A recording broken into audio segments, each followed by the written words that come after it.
ঈশানী হেসে ফেলল। এই মেয়েটার সাথে কি রাগ করে থাকা যায়? এমন আদুরে আদুরে কথা বলে, মন চায় গাল দুটো টিপে দিক সে। তবু মিছিমিছি রাগ দেখিয়ে বলে, হয়েছে হয়েছে, তোমার ভোলা ভালা নরম মন যাকে তাকে যেখানে সেখানে দেখি ক্রাশ নামক বাস খেয়ে চিৎপটাং হয়ে থাকে। এটা আবার কি হয় কে জানে। মিথিলা নিজেও এটা নিয়ে একটু চিন্তায় থাকলেও প্রকাশ করলো না। ঈশানীকে জোর করে রাজি করালো। দুজনে মিলে সিদ্ধান্ত নিল কলেজ ছুটির পর যাবে তারা। একটি বিলাসবহুল ফ্রান্সি রেস্টুরেন্টে বসে আছে ঈশানী আর মিথিলা। তাদের সামনে বসে আছে মিথিলার ফেসবুক প্রেম হওয়া 3 দিনের প্রেমিক। লোকটা দেখে খারাপ মনে হচ্ছে না, যথেষ্ট ভদ্র, সভ্য, লাজুক লাগছে। এই যে যেমন এখন মাথা নিচু করে সোজা শটান হয়ে বসে আছে, না কথা বলছে আর না তাকাচ্ছে। এদিকে তার নির্লজ্জ বান্ধবী খুঁটিয়ে খুঁটিয়ে দেখছে ছেলেটাকে, যেন মাথার একটা চুলও বাদ না যায়, এমন অবস্থা। ঈশানী একটু ওদের স্পেস দেওয়ার জন্য টেবিল থেকে উঠে গেল। যাওয়ার সময় মিথিলাকে বলে গেল ওয়াশরুমে যাচ্ছে। ঈশানী রেস্টুরেন্টটা একবার ঘুরে দেখতে চায়। দেখতে সুন্দর, আকর্ষণীয় আর চমৎকার লাগছে তার। ডেকোরেশনও বেশ অন্যরকম। খুঁটিয়ে খুঁটিয়ে এসবই অবলোকন করছিল সে। তখনই তার চোখ আটকে গেল টেবিলে দুটো ছেলে মেয়ে বসা। দূর থেকে দেখে ছেলেটাকে তার আরহানের মতো ঠেকলো। সে আর একটু এগিয়ে গেল ভালোভাবে দেখার জন্য। দেখতে পেল ছেলেটা আসলে আরহান, আর তার সামনে আরহানের হাত ধরে বসা আছে অলিভিয়া। অলিভিয়ার কান্নারত মৃদু আওয়াজে বলা কথা ঈশানীর বুকে আগুন জ্বালিয়ে দিল। সে স্পষ্ট শুনতে পেল অলিভিয়ার হাহাকার। আরহান, আমি তোকে ভীষণ ভালোবাসি, বিশ্বাস কর।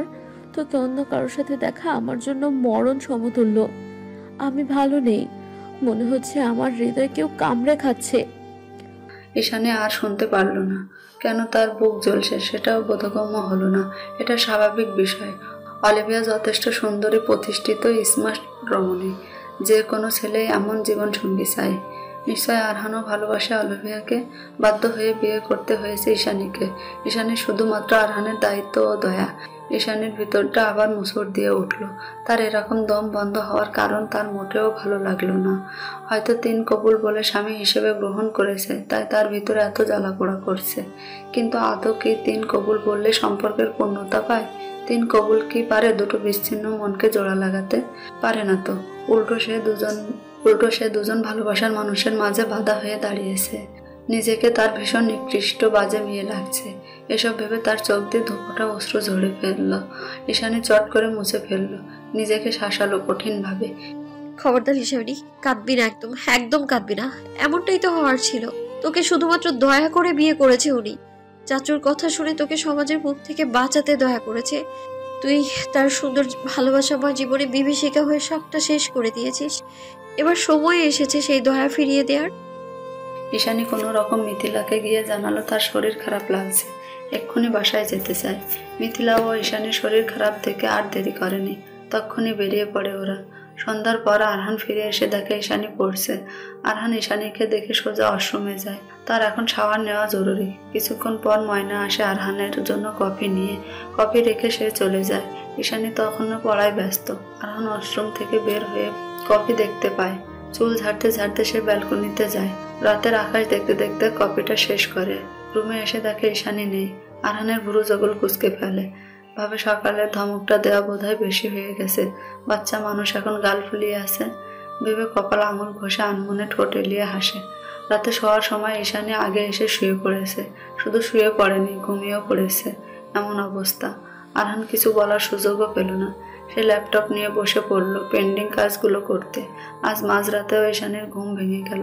দেখতে পেল লম্বাটে লোকটা ল্যাপটপে মুখ গুজে কি সব টাইপ করে যাচ্ছে। ঈশানীর খুব বলতে ইচ্ছে করলো, অনেক রাত হয়েছে, আসুন ঘুমিয়ে পড়বেন, কিন্তু বলতে পারল না। সেভাবেই শুয়ে রইল। তার আর ঘুম আসলো না। যতক্ষণ আরহান কাজ শেষ করে বিছানায় এসে শুয়ে পড়ল, তখন ঈশানী জেগেই ছিল। দেখছিল লম্বাটে সুন্দর সুদর্শন পুরুষটাকে। সকালে উঠেও রুমে ঈশানীর দেখা পেল না আরহান। একই রুম থেকেও মেয়েটার কেমন পালিয়ে বেড়ায়। বাচ্চা একটা মেয়ের কিসের এত অভিমান? একটা ধমকই তো দিয়েছে। কি এমন মহাভারত অশুদ্ধ হয়ে গেছে তাতে? আরহানও খানিক রেগে যায়। পরক্ষণে ভাবে দূরে থাকতে চাইলে থাকুক। সে নিজেও একটু দূরত্ব চাইছিল। তার মানে ভিতরে ঘটে যাওয়া অদ্ভুত অনুভূতি নিয়ে সে নিজেও বিভ্রান্তিতে আছে। তার 28 বছরের যুবক জীবনে তার এরকম অদ্ভুত অনুভূতি হয়নি। ঈশানীকে সে আগেও কখনো অন্য নজরে দেখেনি, কিন্তু সবকিছু বদলাতে শুরু করেছে একদম হুট করে যেন। এরকম হুট করে কেন তার এরকম অনুভূতি হচ্ছে এটা নিয়ে সে নিজেও একটু বিচলিত। তার এসব অনুভূতি কি শুধু বাবার দেওয়া দায়িত্ব কর্তব্য, নাকি দায়িত্বের আড়ালে সুপ্ত অনুভূতি, সেটা নিয়ে সে নিশ্চিত না। এদিকে ঈশানী কলেজের জন্য রেডি হয়ে আজ আগে আগে বেরিয়ে গেছে। জাহিদ চৌধুরী আরহান দুজনে নিজেদের কর্মস্থলে চলে গেছে। আয়রা ইয়াসিন গতকাল সন্ধ্যায় চলে গেছে। বাসায় আছে শুধু এখন মিনারা বেগম আর ময়না। তারা ঘরের কাজকর্ম রান্না বান্না নিয়ে ব্যস্ত। ঈশানীর এইচএসসি পরীক্ষার রুটিন দিয়েছে। সব মিলিয়ে হাতে সময় আছে আর 10 দিনের মতো। ঈশানী আগে থেকে পড়াশোনায় ভীষণ মেধাবী ও মনোযোগী। এবার যেন তার সব ধ্যান জ্ঞান আরো বেশি করে পড়াশোনায় নিবিষ্ট করেছে। তার ছোট মা আর চাচুকে বলেছে পরীক্ষার কয়েকদিন সে নিজের ঘরে থাকতে চায়। কারণ হিসেবে দাঁড় করিয়েছে তার অনেকগুলো বই খাতা, সেগুলো শিফট করা ঝামেলার। আর আরহান নিজেও অনেক রাত পর্যন্ত কাজ করে। তার পড়াশোনার সমস্যা হবে এবং আরহানেরও কাজে ব্যাঘাত ঘটবে। মিনারা বেগম কিছু না বললেও জাহিদ চৌধুরী রাজি হয়ে গেছেন। পড়ালেখার ব্যাপারে উনি আবার ভীষণ সিরিয়াস, সেখানে নো কম্প্রোমাইজ। আরহান আজ একটু রাত করে বাড়ি এসেছে।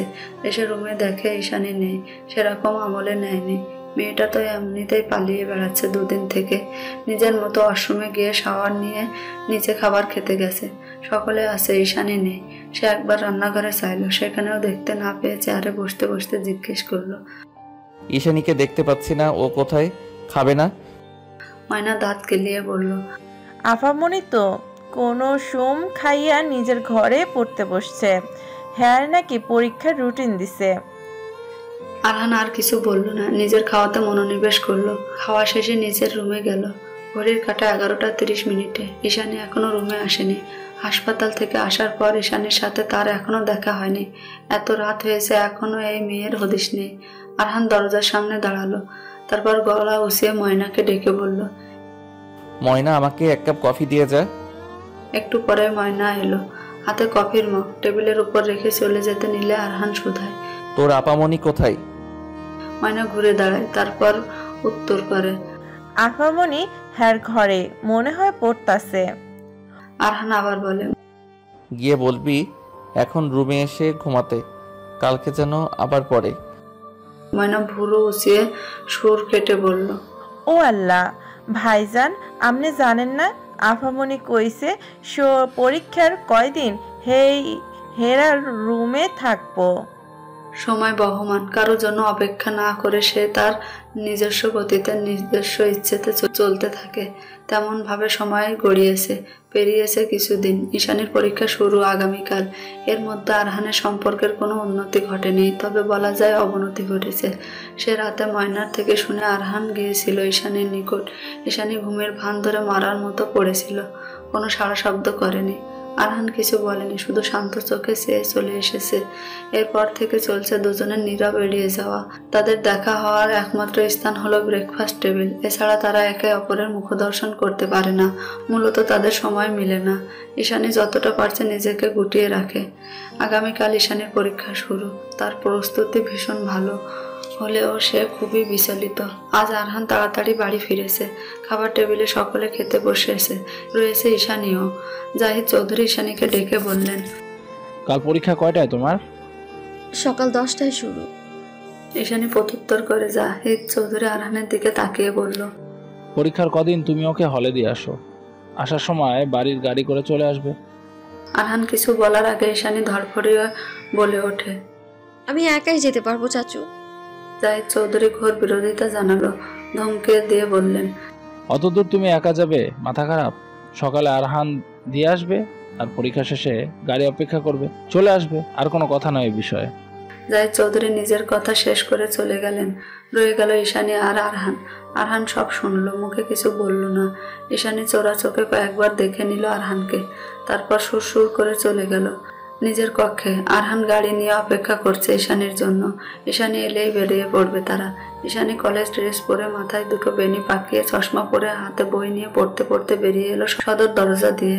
আরহানের কাছে ঈশানীকে আজ একদম বাচ্চা লাগছে। 2 বেনিতে ঠোঁট ছড়িয়ে হেসে উঠলো অজান্তে। মনে মনে আওড়ালো, বাচ্চা বউ। ঈশানী এসে বসেছে ড্রাইভিং সিটের পাশে। তার চোখ এবং মন দুটোই বইয়ের পাতায় নিবিষ্ট। যেন ইহ জগতে আর কিছুই নেই তার চারপাশে, শুধু সে আর তার বই একমাত্র উপকরণ এই পৃথিবীতে। আরহান গাড়ি চালানো শুরু করলো। 30 মিনিটের মাঝে তারা হলে পৌঁছায়। ঈশানীকে গাড়ি থেকে নামতে দেখে দৌড়ে আসে মিথিলা, এসে রাজ্যের গল্প জুড়ে দেয়। আরহান গাড়ির কাছ নামিয়ে তাকিয়ে দেখছে। ঈশানী এ পর্যায়ে থামিয়ে দিল মিথিলাকে, এগিয়ে গেল আরহানের দিকে, মাথা নামিয়ে কাছের কাছে নিয়ে বলল। আরহানকে কিছু বলার সুযোগ না দিয়ে মিথিলাকে নিয়ে চলে যায় ভিতরে। আরহান তাকিয়ে রইল কিছুক্ষণ, তারপর গাড়ি ঘুরিয়ে নিজেও চলে গেল। ঈশানীর পরীক্ষা শেষের দিকে, আর 2টো বাকি। এখন সে অনেকটাই নিশ্চিত আর মুক্ত পাখি। 2টো এক্সাম হয়ে গেলে সে প্যারামুক্ত। ঈশানী প্রতিদিন সকালে আরহানের সাথে যায়, তবুও তাদের একটা বাক্য বিনিময় হয় না, যেন দুজন নীরব যুদ্ধে নেমেছে।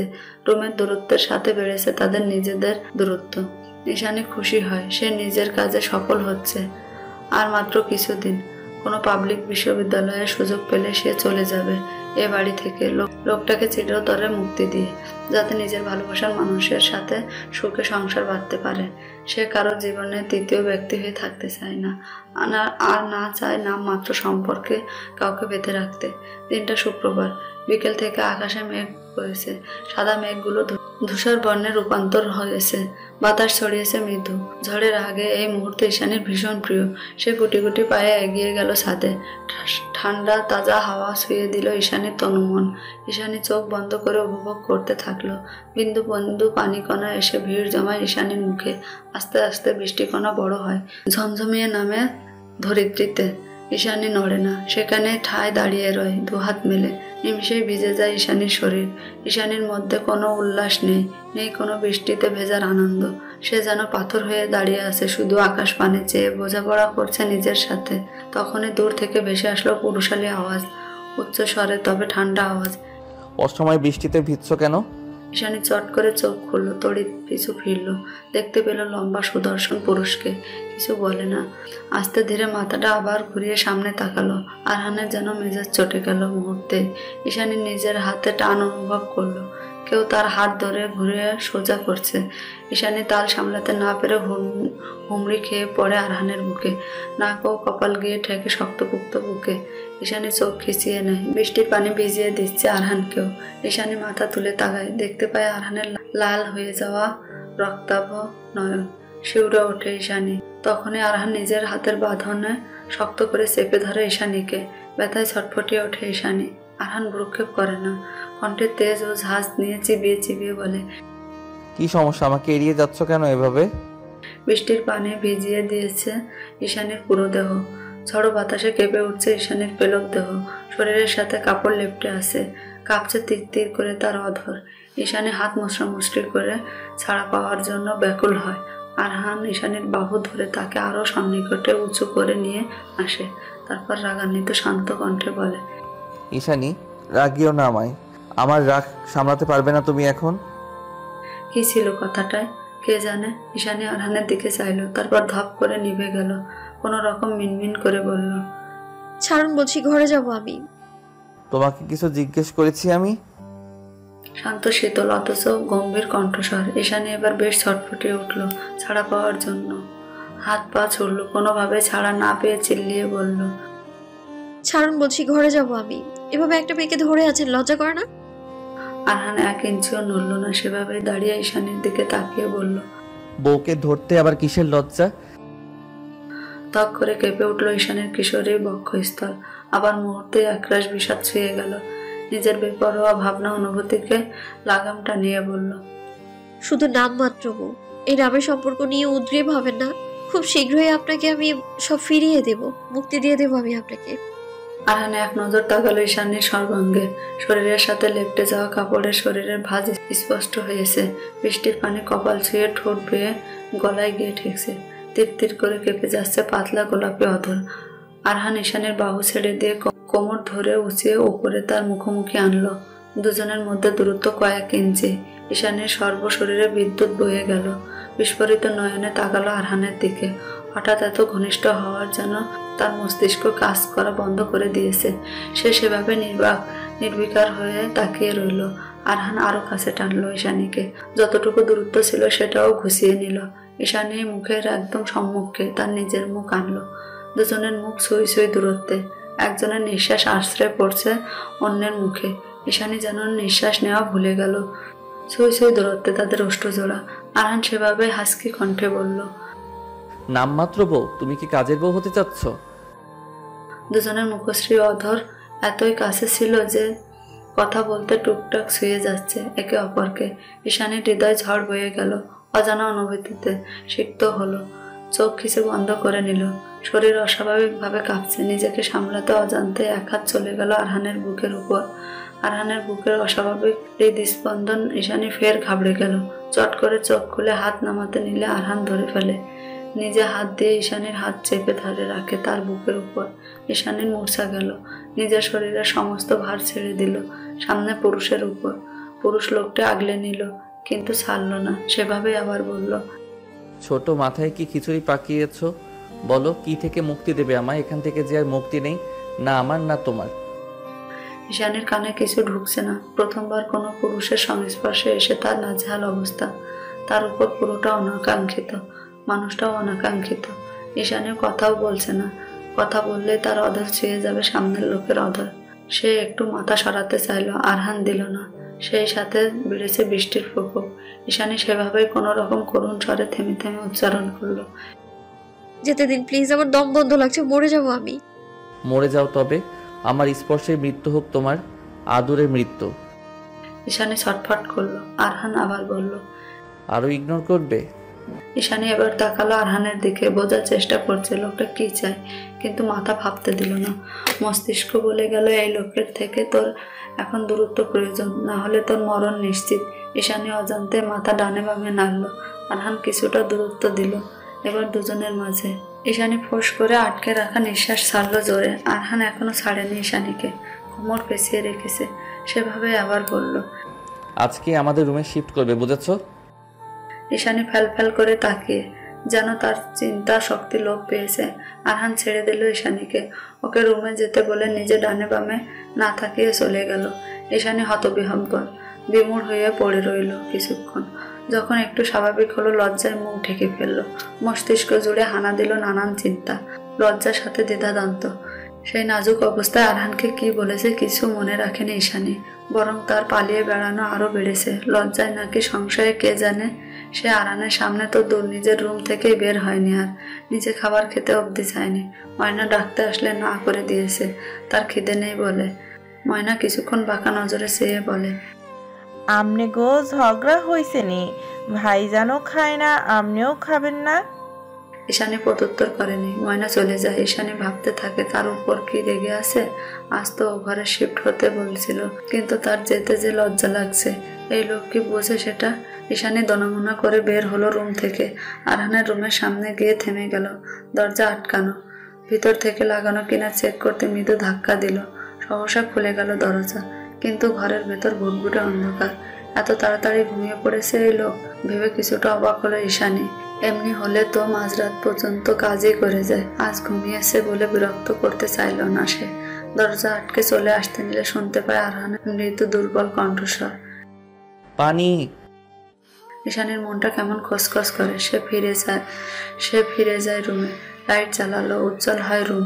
দেখতে পায় আরহান শুয়ে আছে ব্ল্যাঙ্কেট জড়িয়ে। ঈশানী এগিয়ে যায়, পানির গ্লাসে পানি ঢেলে মৃদু স্বরে ডাকে, এই যে পানি, শুনছেন?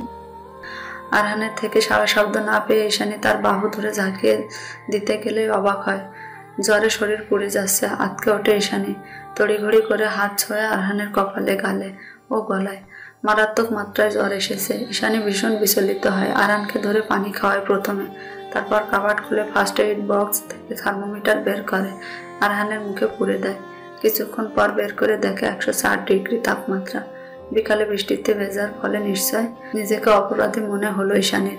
এত রাতে কাউকে ডাকবে কিনা দ্বিধাদ্বন্দ্বে ভুগতে থাকলো, কিন্তু পরক্ষণে দাঁড়িয়ে থেকে সময় নষ্ট না করে দ্রুত একটা জ্বরের ট্যাবলেট খাইয়ে দেয়। আরহানের কোনো হুঁশ নেই, সে জ্বরে বেহুশ হয়ে পড়ে আছে। ঈশানী একটা ছোট্ট বোল নিল, তারপর একটি রুমাল নিয়ে আরহানের মাথায় শিহরে বসে জলপট্টি দিতে লাগলো। দৃষ্টি তারা আরহানের মুখে। নিশুতি রাত, বাহিরে বৃষ্টি নেই। সেই সন্ধ্যাতেই থেমে গেছে বৃষ্টি, কিন্তু চারিদিকে শীতলতা ছড়িয়েছে। নিস্তব্ধ শীতল রাতে সবাই যেখানে ঘুমে কোপকাত, সেখানে কিশোরী কন্যা ব্যস্ত অসুস্থ রোগীর শিহরে। আরহানের জ্বর কিছুটা নেমেছে, তবে এখনো পুরোপুরি নামেনি। পুরোপুরি নেমে না যাওয়া পর্যন্ত ঈশানীর শান্তি হচ্ছে না। সে তখন থেকে স্থির হয়ে বসে আছে আরহানের মাথার কাছটায়। এক রাতে কেমন চোখ মুখ শুকিয়ে গেছে, কপালে হাত দিয়ে বারবার দেখছে জ্বর আছে কিনা। অবশেষে মধ্যরাতে জ্বর নেমেছে, কিন্তু পুরোপুরি না। ঈশানী ঠায় বসে। শরীর থেকে জ্বর নেমে যাওয়ায় আরহান একটু একটু করে চোখ খুলে। চোখের সামনে ভেসে ওঠে এক কিশোরীর চিন্তিত, বিচলিত, ক্লান্ত মুখশ্রী। আরহান নড়ে চড়ে জানান দেয় সে উঠেছে। আরহানকে উঠতে দেখে ব্যস্ত হয় ঈশানী, চঞ্চল কণ্ঠে শুধায়, কি হয়েছে? খারাপ লাগছে? আমি কি চাচুকে ডাকবো? আরহান নিজের দুর্বল হাতে আঁকড়ে ধরে ঈশানীর হাত। জ্বরে আক্রান্ত দুর্বল কণ্ঠে বলে, শান্ত হও, আমি ঠিক আছি, ভালো লাগছে আমার এখন। ঈশানী শান্ত হয় না, তার উদ্বেগ আরো বাড়ে। হাত বাড়িয়ে কপাল গাল ছুঁয়ে তাপমাত্রা মাপতে যায়। তাপমাত্রা আগের থেকে কম, তবে দুর্বল লাগছে। ঈশানী বলে, কিছু লাগবে আপনার? ক্ষুধা লেগেছে। আরহানের দুর্বল কণ্ঠস্বর। ঈশানী তৎক্ষণাৎ উঠে দাঁড়ালো, বলল, একটু অপেক্ষা করুন, আমি দেখছি রান্নাঘরে কি আছে। ঈশানী ব্যস্ত পায়ে উদ্বিগ্ন হয়ে নিচে গেল। ফিরে এলো 10-12 মিনিট পর। দেখতে পায় আরহান হেডবোর্ডের সাথে হেলান দিয়ে বসে আছে, চোখের উপর হাত। ঈশানী বেড সাইড টেবিলে স্যুপটা রাখলো। আরহান ঈশানীর পরিস্থিতি বুঝে চোখ মেলে তাকায়। ঈশানী বসে আরহানের পাশে, বাটি থেকে একটু একটু স্যুপ নিয়ে ফু দিয়ে খাইয়ে দিচ্ছে আরহানকে। আরহান কয়েক চামচ খেয়ে আর খায় না। ঈশানীও আর জোর করে না। ঈশানী তাকায় আরহানের দিকে, যে এই মুহূর্তে ঈশানীর দিকে চেয়ে। ঈশানী আবার আরহানের কপালে হাত দেয়। জ্বরটা এখন মোটামুটি কমেছে দেখে স্বস্তির নিঃশ্বাস নেয়। হাত ছড়াতে নিলে আরহান ধরে ফেলে। ঈশানী জিজ্ঞাসু দৃষ্টিতে তাকিয়ে বলে, কিছু লাগবে আপনার? আরহান বলে, ঘুমাবো। ঈশানী সঙ্গে সঙ্গে বলে, হ্যাঁ, শুয়ে পড়ুন, ঘুমান, একটু ভালো লাগবে। ঈশানীর কথা শেষ হওয়ার সাথে সাথে তাকে টেনে নিজের পাশে শুইয়ে দেয় আরহান। ঘটনার আকস্মিকতায় অবাক, নির্বাক, বিমূঢ় হয় কিশোরী। ঈশানীকে কিছু বলতে না দিয়ে আরহান তার শরীরে লাইট নিভিয়ে দিয়ে পিছন থেকে ঈশানীর পেটে হাত রেখে কানের কাছে মুখ নিয়ে বলে, তুমি ঘুমাও, কাল তোমার পরীক্ষা আছে। রাত জেগে স্বামী সেবা করলে পরীক্ষা দিবে কিভাবে? ঘুমাও একটু। ঈশানীর কথা দলা পাকিয়ে গেছে যেন। আরহানের শরীরের উত্তাপ ঈশানীর শরীরেও ছেয়ে গেছে। আরহানের গরম নিঃশ্বাস এসে পড়ছে ঈশানীর কানে। চোখ খিচিয়ে বন্ধ করে নেয়। জোরে জোরে নিঃশ্বাস নেয় ঈশানী। খিচে পড়ে রইল সেভাবে, কিন্তু অস্বস্তি ছেয়ে যাচ্ছে ঈশানী সর্বোচ্চ জুড়ে। ছটফটিয়ে ওঠে, আরহানের উদ্দেশ্যে বলে, আমি রুমে গিয়ে ঘুমাবো, ছাড়ুন। আরহান সেভাবে ধরে রেখে বলল, তুমি নিজের রুমেই আছো? ঈশানীর শরীরে শিহরণ বাড়িয়ে দিতে আরহান এবার মুখ গুজে দিল ঈশানীর চুলে। তারপর মাদক কণ্ঠে বলে ওঠে, ঘুমিয়ে পড়ো, আমাকেও ঘুমাতে দাও। ঈশানী গাঢ় হয়ে পড়ে রইল সেভাবে। নিঃশ্বাসও যেন নিতে ভুলে বসেছে। সেভাবেই পড়ে রইল বাকি রাত। কেউ যেন তার হৃদস্পন্দন আটকে রেখেছে। অস্বস্তিতে গাঢ় হয়ে রইল বাকি রাত। কালকে ঝড়ো আবহাওয়া ছাড়িয়ে ধরণীতে আজ ঝলমলে রোদ উঠেছে। রোদের উজ্জ্বল তির্যক আলো আরহানের মুখের উপর পড়লে তার ঘুম ভেঙে যায়। চোখ মেলে তাকায় বদ্ধ রুমের চারিদিকে। তারপর ঘড়ির দিকে চোখ দেয়। সকালে 11:45। 2 হাতের উপর ভর দিয়ে ওঠার চেষ্টা করে সে। সারা শরীর কেমন ম্যাজমেজে লাগছে। কিছুক্ষণ বসে থাকে সে। ওয়াশরুমে গিয়ে ফ্রেশ হয়ে আসে, তারপর নিচে নেমে যায়। আরহানকে সিঁড়ি বেয়ে নামতে দেখে ব্যস্ত হয় মিনারা বেগম। এগিয়ে এসে কপালে হাত ছুঁয়ে বিচলিত হয়ে বলে, নিচে নেমেছিস কেন? আমি যেতাম এখন খাবার নিয়ে। কিভাবে জ্বর বাঁধলি বলতো? আরহান প্রত্যুত্তর করল, ঠিক আছে, এখন আমি জ্বর নেই আর। মিনারা বেগম টেবিলে খাবার দিতে দিতে বললেন, আয় কিছু খেয়ে নি। ইস্যু কিছু না বললে তো জানতেই পারতাম না। ভাগ্যিস মেয়েটা ছিল। বলতে বলতে মিনারা বেগম থেমে গেলেন। তারপর আবার খাবার খাওয়ার তাগিদ দেয়। আরহান নাকচ করলো। তারপর কিছু না বলে বেরিয়ে গেল। পিছন থেকে শোনা গেল মিনারা বেগমের চেঁচামেচি, এই জ্বর শরীরে নিয়ে কোথায় যাচ্ছিস আবার? আরহান উত্তর করল না। মিলিয়ে গেল চক্ষু সীমানার বাহিরে। আজ ঈশানীর শেষ পরীক্ষা ছিল। পরীক্ষা দিয়ে সবাই বের হয়েছে। পথিমধ্যে একটা মেয়ের সাথে ধাক্কা লাগে ঈশানী। মেয়েটার হাতে থাকা আইসক্রিম পুরোটাই পড়ে যায় ঈশানীর পোশাকে। পাশ থেকে মিথিলা খেকিয়ে বলে ওঠে, এই মেয়ে, দেখতে পাও না কানা নাকি? সামনের মেয়েটা তড়িঘড়ি করে বলে, সরি। তখনই থেমে যায় মেয়েটি। কণ্ঠস্বর শুনতে তাকায় ঈশানীও। খুশি হয় ভীষণ। দীপ্তিময় কণ্ঠে বলে, রিমি, কেমন আছিস? কিন্তু রিমির মুখ আধার। সে কিছু না বলে চলে যেতে নাই। তখন ঈশানী এগিয়ে গিয়ে হাত ধরে জিজ্ঞেস করে, কথা বলছিস না কেন? কি হয়েছে? রিমি এক ঝটকা দিয়ে হাত সরিয়ে দেয়, তারপর ঝাঁঝালো কণ্ঠে বলে, কি বলবো? তোর মতো মেয়েকে কি বলা যায়? আমার ভাইয়ের জীবন শেষ করেছিস, সাথে আমারও। তোকে দেখলেই আমার ঘৃণা হচ্ছে। ঈশানী অবাক হয়ে বিস্মিত কণ্ঠে শুধায়, কি বলছিস? আমি নষ্ট করেছি আর তোর জীবন? রিমি খেঁকিয়ে ওঠে, হ্যাঁ, আমার জীবন থেকে আমার ভালোবাসা কেড়ে নিয়েছিস তুই। ছোটবেলা থেকে যে ভালোবাসা আমি পুষে বেড়াচ্ছি, নিজের মনে এক নিমিষেই তুই সেটা ছারখার করে দিলি। কিভাবে পারলি? আরহান ভাইকে আমি কত ভালোবাসি জানিস তুই? তারপরেও কিভাবে পারলি তাকে বিয়ে করতে? নিজের কলঙ্ক নিয়ে তুই দিব্যি ভালো আছিস। আমার ভালোবাসা কেড়ে নিতে লজ্জা হলো না তোর? রিমি আর দাঁড়ায় না, দৌড়ে চলে যায়। পরীক্ষা শেষ বিধায় এদিকটায় মানুষ কম, ছাত্রছাত্রী সবাই চলে গিয়েছে প্রায়। ঈশানী যেন কিং কর্তব্য বিমূঢ় হয়ে আছে। রিমি এসব কথা বলছে, নিজের কানকে বিশ্বাস করতে পারছে না। মিথিলা দাঁড়িয়েছিল সেখানে, সে নিজেও বুঝতে পারেনি কি হলো। এগিয়ে এসে ঈশানীর কাঁধে হাত রাখে। ঈশানী চোখের পানি মুছে কোনো রকম বলে, তুই চলে যা, আমি ওয়াশরুম থেকে ড্রেস চেঞ্জ করে চলে যাব। মিথিলা কিছু বলতে চাইলো, কিন্তু ঈশানী সেই সুযোগ দিল না। দৌড়ে গেল ওয়াশরুমের দিকে। ওয়াশরুমে আয়নার নিজের প্রতিবিম্ব দেখে কেঁদে ফেললো ঝরঝর করে। আর কত, এগুলো শেষ কোথায়? বুকটা হুহু করে উঠল। এখানে তার দোষ কোথায়? কোনো উত্তর পেল না। বুক চিরে বেরিয়ে এলো আর্তনাদ। হঠাৎ ওয়াশরুমের আয়নার কারো প্রতিছবি দেখে কেঁপে উঠল ঈশানী। ভয়ে ভয়ে ঘাড় ঘুরিয়ে চাইল। চোখে তার ভয়, আতঙ্ক, ঘৃণা। সামনের লোকটি সেই চেনা পরিচিত বৃষ্টি হাসি দিয়ে বলল, ডার্লিং, নতুন বিয়ে হয়েছে নাকি তোমার? স্বামী সহায়ক করো না নাকি? তাই কাঁদছো এভাবে? থাক, কেঁদো না। আসো, আমি আদর দিয়ে দিই তোমায়। আসো মামুনি। ঈশানীর শরীর গুলিয়ে উঠল, চিৎকার করে উঠল, কাছে আসবে না একদম। আপনি এখানে কি করছেন? বেরিয়ে যান, আমি কিন্তু চেঁচাবো এখন। রনি দাঁতের কপটি বের করে হাসলো। তারপর হিংস্র দানবের মতো হেসে সে ঈশানীর সামনে দাঁড়িয়ে তার গাল চেপে ধরে অশ্রাব্য গালি দিয়ে বলে, চিৎকার কর, গলা ফাটিয়ে চিৎকার কর। ভেবেছিস তোকে ছেড়ে দিব? কিছুতেই না। তোর জন্য আমাকে জেলে যেতে হয়েছে। হ্যাঁ, তোর জন্য। আমার বাবা মা মাথা নিচু করে সমাজে ঘুরছে, আর তুই এখন ঘুরে বেড়াচ্ছিস আরহাম তোর নগরের সাথে। শালা সাহস দেখ আমার গায়ে হাত। ও ভুলে গেছে শিকদার রনিকে। ওকে মনে করানোর সময় এসেছে। প্রথমে তোকে শেষ করব, রসিয়ে রসিয়ে ধ্বংস করব। তারপর তো সেই প্রেমিকটাকেও এমন শিক্ষা দিব, জন্মে ভুলবে আমার নাম। তোদের ধ্বংস আমার হাতে, আমার খেলায়, আমার নিয়মে। ঈশানী ভয়ে থরথর করে কাঁপছে আর গোঙাচ্ছে। হাত দিয়ে আপ্রাণ চেষ্টা করছে ছাড়ানোর। তখনই বাহির থেকে আওয়াজ আসে মিথিলা ও আরহানের। ইস্যু, কই তুই? তুই কি ভেতরে আছিস? এবার আরহানের বিচলিত কণ্ঠস্বর পাওয়া গেল, ঈশানী, তুমি ভিতরে থাকলে সাড়া দাও। ঈশানী। রনির চোখে প্রতিশোধের নেশা জ্বলন্ত আগুনের ন্যায় জ্বলছে, কিন্তু এখন তার যাওয়া উচিত ভেবে সে ঈশানীর গাল আরো চাপ দিয়ে ধরে বলে, আজ চলে যাচ্ছি বলে ভাবিস না আমি আর আসবো না। আমার দাবার কুটি সাজানো শেষ, যার প্রতিটা দানে তোর ধ্বংস লেখা। আমি ফিরে আসবো আবার, সেদিন আর তোর রক্ষা নেই। কথা শেষ করে ওয়াশরুমে ভাঙা জানালা দিয়ে বেরিয়ে যায় রনি। ঈশানী থরথর করে কাঁপতে কাঁপতে দরজা খোলে। ঈশানীর অবস্থা দেখে মিথিলা ঘাবড়ে যায়। আরহান ব্যস্ত হয়ে এগিয়ে আসে। তার আগে ঈশানী লুটিয়ে পড়ে আরহানের উপর, হাউমাউ করে কাঁদতে থাকে।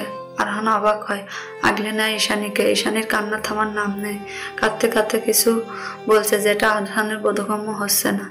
আরহান ঈশানীর মাথায় হাত বুলিয়ে শান্ত করার চেষ্টা করে বলে, ঈশানী কাঁদে না, কি হয়েছে আমায় বলো।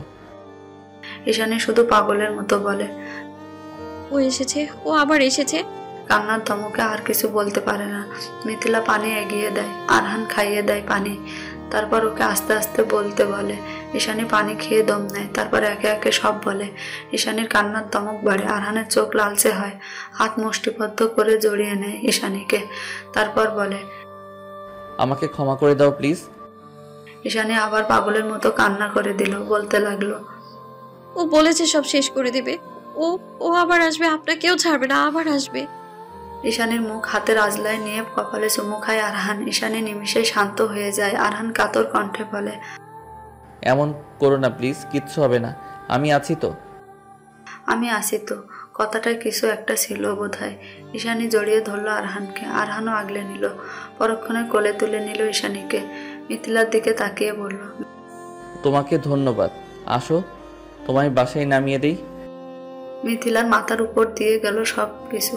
জিজ্ঞেস করলো না এই পরিস্থিতিতে, শুধু বলল, বাহিরে আমাদের গাড়ি দাঁড়িয়ে আছে, আমি যেতে পারবো ভাইয়া। আরহান মিথিলার থেকে বিদায় নিয়ে চলল। ঈশানী গুটিয়ে রইল আরহানের বুকে। না নড়চড় করলো, না ছটফট করলো, পড়ে রইল একটু শান্ত শিশুর মতো। ঈশানীকে গাড়িতে বসে সিট বেল্ট বেঁধে দিল। তারপর কপালে একটা গাঢ় চুম্বন আঁকলো। ঈশানী অবশেষে চোখ বন্ধ করে নিল। আরহানের করুণ গম্ভীর কণ্ঠে ভেসে আসলো, আমাকে ক্ষমা করে দাও প্লিজ।